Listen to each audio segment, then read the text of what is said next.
उपेंद्र अपने परिवार के लिए दुबई कमाने चला गया।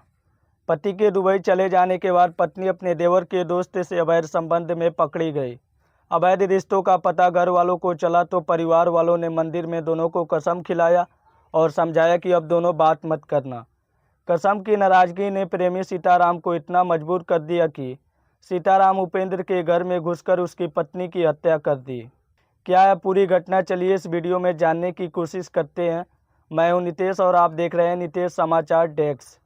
यह पूरा घटना उत्तर प्रदेश के गोरखपुर के गगहा इलाके का है।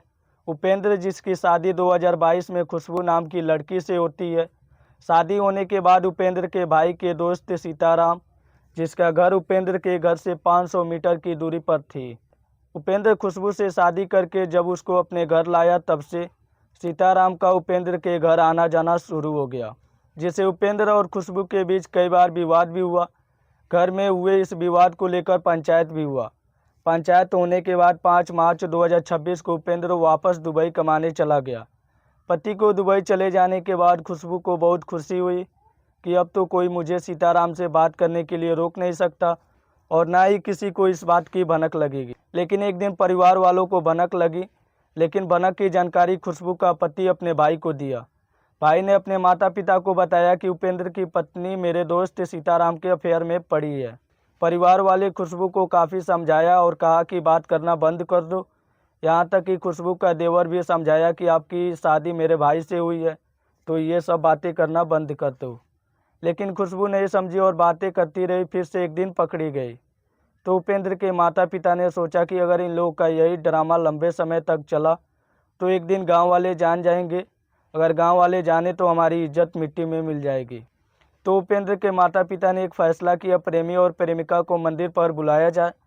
प्रेमी सीताराम और प्रेमिका खुशबू मंदिर पर पहुंचे। वहां उपेंद्र के पत्नी को गंगा जल देकर बोला गया कि तुम बताओ क्या सीताराम से बात करती हो? अगर बात करती हो तो तुम्हारी सीताराम से क्या संबंध है? गंगा जल लेकर खुशबू बोली कि मैं सीताराम से बात नहीं करती हूँ और ना ही मेरा कोई उनसे संबंध है। सीताराम ने जब सुना कि खुशबू कसम झूठा खाई है तो उसका ईगो हर्ट हो गया। गुस्से में सीताराम उपेंद्र के घर पहुंचा। उस समय खुशबू अपने छत पर टहल रही थी। सीताराम सीढ़ियों के रास्ते छत पर पहुंचा और चाकू से खुशबू की गला रेतकर हत्या कर दी। हत्या करने के बाद आरोपी सीताराम मौके से फरार हो गया। फिर घर वाले खुशबू को हॉस्पिटल में ले गए तो डॉक्टरों ने मृत घोषित कर दिया। गांव और परिवार वाले अंतिम संस्कार करके रोड पर धरना प्रदर्शन में बैठ गए और पुलिस से आरोपी की इनकाउंटर की मांग की। लेकिन अभी तक आरोपी को पकड़ा नहीं गया है। अब देखना होगा कि पुलिस आरोपी को कब तक पकड़ती है। इस घटना से हमें सीख मिलती है कि हमें आजकल की घटनाओं को देखकर काफ़ी बचकर रहने की ज़रूरत है। बाकी इस घटना के बारे में आपकी क्या राय है, कमेंट बॉक्स में ज़रूर बताइएगा।